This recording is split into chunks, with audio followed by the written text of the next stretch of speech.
irmãos, o evangelho deste terceiro domingo do tempo pascal é continuação do evangelho dos discípulos de Emaús.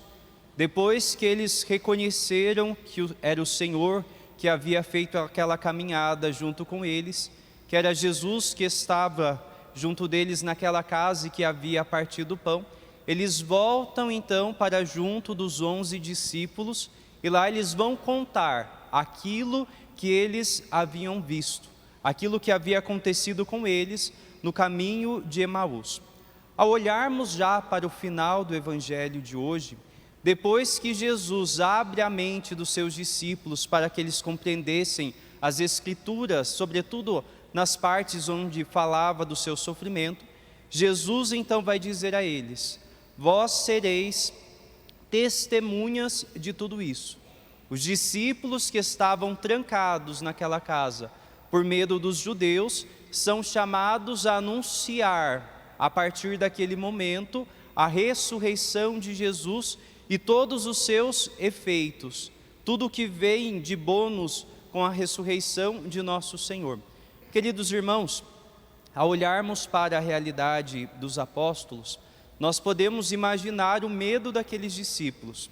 Tantos outros homens já haviam aparecido, se nominando como o Messias, como o enviado da parte de Deus.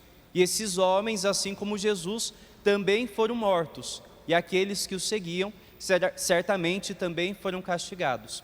Diante da morte de Jesus, os discípulos, eles sentem medo de receberem o mesmo castigo do Mestre. Por isso, então, eles se fecham dentro daquela casa. Mas é interessante que Jesus, ele vem exatamente de encontro com a necessidade dos seus discípulos. Eles precisavam, de fato, ver Jesus ressuscitado, ver que aquele que havia morrido na cruz não estava morto, mas que ele havia ressuscitado e estava vivo no meio deles, para que assim então a chama da fé e da esperança reacendesse em seus corações e para que assim então eles pudessem cumprir a missão que Jesus deu a eles, a missão de anunciar a boa nova da salvação, a missão de anunciar a ressurreição de Jesus e de anunciar também em seu nome a conversão e o perdão dos pecados. A ressurreição de Jesus para os seus discípulos vem como que iluminar, trazer uma nova luz, tirando os seus discípulos da tristeza e também das trevas da dúvida. E por isso então que Jesus, ele vai mostrar as marcas da sua paixão, para mostrar que aquilo que ele fez não passa, o amor dado até as últimas consequências, o amor derramado até a última gota de sangue no alto da cruz, aquele ato de Jesus, ele não é esquecido, mas ao contrário, ele sempre será lembrado, até porque, para que nós alcancemos a glória com Cristo, é preciso que com Ele também nós nos imolemos, nós consumamos a nossa vida no amor. É preciso que o amor também traga marcas em nossa vida. Diante de Deus, na glória, nós não iremos apresentar nada para Ele, mas apenas aquilo que nós fizemos por amor a Ele e por amor aos nossos irmãos. E diante, como eu disse, da necessidade dos discípulos de reconhecerem que de fato Jesus estava ali, que Jesus não era uma assombração nem um fantasma, Jesus então vai tomar o alimento junto deles. Ele vai comer um peixe assado. São Leão Magno, falando a respeito desse evangelho, ele vai dizer que esse peixe assado é o próprio Cristo que passou pela paixão. Assim como o peixe está escondido nas águas, Jesus, assumindo a nossa condição humana, ele se esconde no meio de nós, no meio da humanidade. Ninguém, olhando para ele, consegue reconhecer pelos olhos humanos que ele é Deus, mas somente pelos olhos da fé. E Jesus então, no seu sacrifício, ele passa pelo fogo da paixão, ele se entrega, ele morre pela salvação de todo mundo. E Jesus, tomando aquele alimento, faz com que os discípulos percebam e se lembrem daquilo que ele já havia anunciado, que o Cristo deveria sofrer, que ele seria preso, que ele morreria, mas ao terceiro dia então ele iria ressuscitar. E comer do peixe representa também a comunhão que todos nós somos chamados a formarmos com Deus. Não basta apenas dizermos que seguimos a Jesus Cristo. É preciso que a nossa vida dê provas desse seguimento. E esse seguimento então vai se dar por conta de uma comunhão de vidas, uma comunhão de corações. Quando nós nos aproximando do coração de Jesus, permitimos que os seus sentimentos estejam em nós. E assim, superando o medo, a tristeza e a dúvida, nós saímos para anunciar a boa nova da salvação. Saímos para anunciar o perdão e a conversão para aqueles que necessitam. Saímos para anunciar o amor de Deus. É disso que todos nós, que somos cristãos, somos chamados a testemunhar no mundo, o amor de Deus. Um amor tão grande que fez com que Deus enviasse seu Filho para assumir a nossa condição humana. Um amor tão grande que fez com que Jesus, então, morresse no alto da cruz e assim restaurasse para toda a humanidade a amizade junto com o Pai, junto com Deus. Por isso, então, queridos irmãos, é preciso que nós tenhamos essa coragem. Nós que nos alimentamos de Jesus na palavra e na Eucaristia, nós não podemos temer diante do mundo. Nós não podemos nos fechar nas nossas casas, não podemos nos fechar nos nossos medos, nas nossas inseguranças, mas ao contrário, somos chamados a dar esse testemunho para o mundo, para que tantas outras pessoas possam conhecer também a pessoa de Jesus Cristo, para que tantas outras pessoas possam se sentir amadas e assim segui-lo, permitindo que ele então faça de si um instrumento de amor para o mundo. É isso que nós somos chamados a sermos, como as velas que iluminam o nosso altar, a iluminarmos também a vida dos nossos irmãos. E ao olharmos então para a primeira leitura de hoje, nós já vemos sinais desta obediência dos discípulos, que depois de se encontrarem com o ressuscitado, eles vão anunciando a boa nova da salvação. E olhando então para a primeira leitura, nós vemos um gesto bonito de Pedro. Falando aos judeus, Pedro vai falar que aquele que os judeus haviam negado, aqueles que eles haviam renunciado, que eles não reconheceram como Cristo, aquele que eles haviam pregado numa cruz, aquele era o Cristo. Aquele era o Messias prometido por Deus, que veio para a salvação do mundo. E Pedro, ele fala isso não num tom de acusação, não dizendo a eles: olha, vocês pregaram Jesus numa cruz, vocês mataram o autor da vida e agora então vocês vão receber o seu castigo. Não, Pedro age de uma forma diferente. Ele age da mesma forma como o mestre haveria de agir, na misericórdia, na compaixão. E Pedro então vai dizer: olha, nós sabemos que aquilo que vocês fizeram foi por ignorância, não foi porque vocês quiseram, mas sem conhecer a pessoa de Jesus Cristo, sem conviver com Ele, vocês agiram dessa forma, matando numa cruz. Mas Deus sempre nos dá uma nova oportunidade. Então, se vocês querem seguir a Jesus Cristo, se vocês querem seguir este a quem Deus ressuscitou dos mortos, é preciso então que vocês se convertam, que vocês voltem o seu coração para Deus, e vocês assim então sejam perdoados dos seus pecados.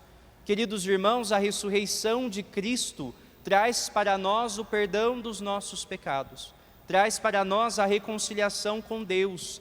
É preciso que nós tenhamos essa coragem de abraçarmos esta oportunidade de salvação que Deus nos oferece.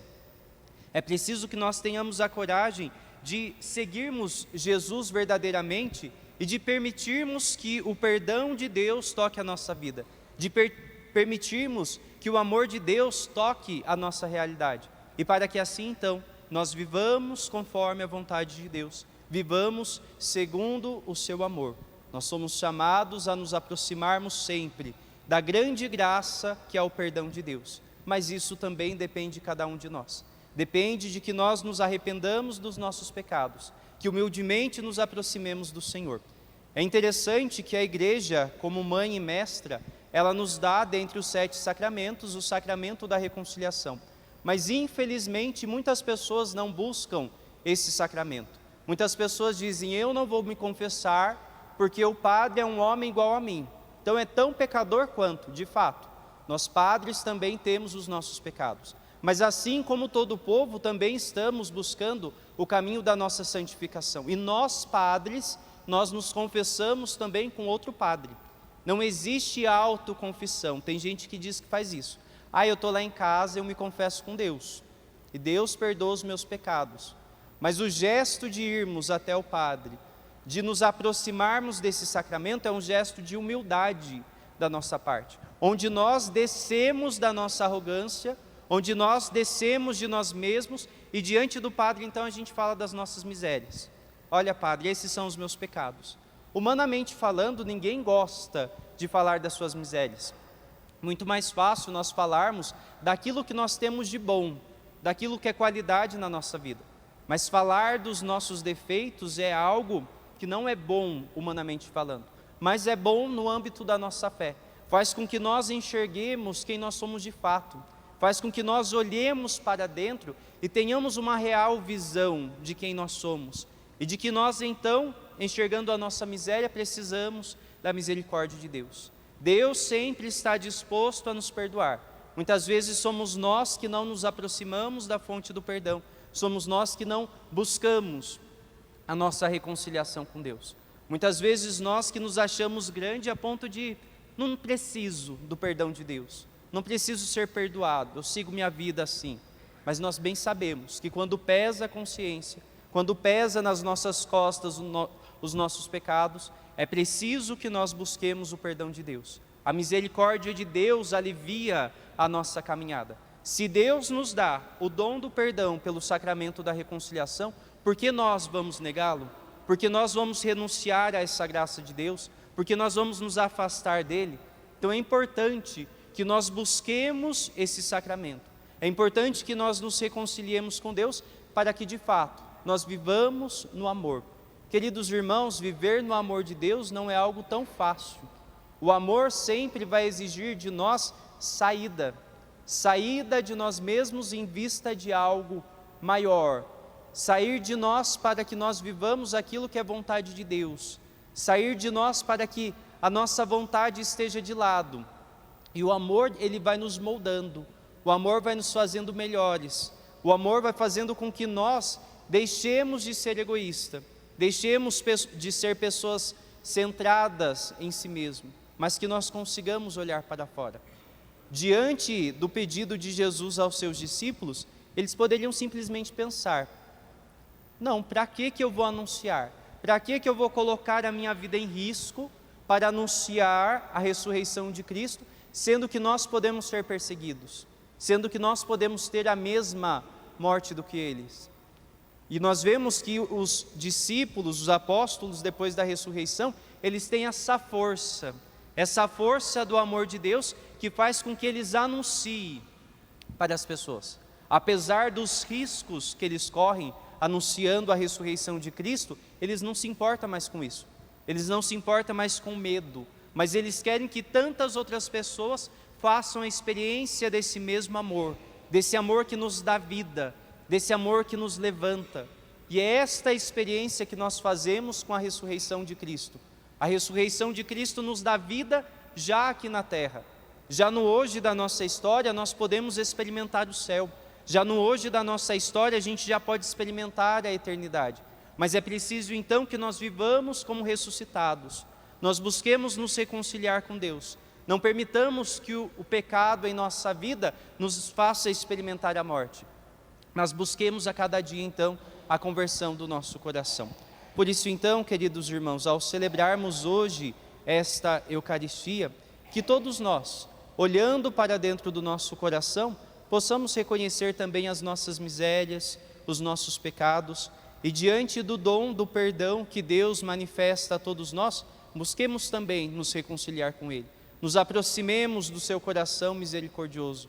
Permitamos que Deus nos molde conforme a sua vontade, nos molde no seu amor, para que assim então, vivendo no seu amor, também nós possamos ser testemunhas da ressurreição de Cristo, da sua misericórdia e do seu amor, e que tantas outras pessoas, pela nossa vida, possam fazer também a experiência desse amor redentor. Assim seja. Amém.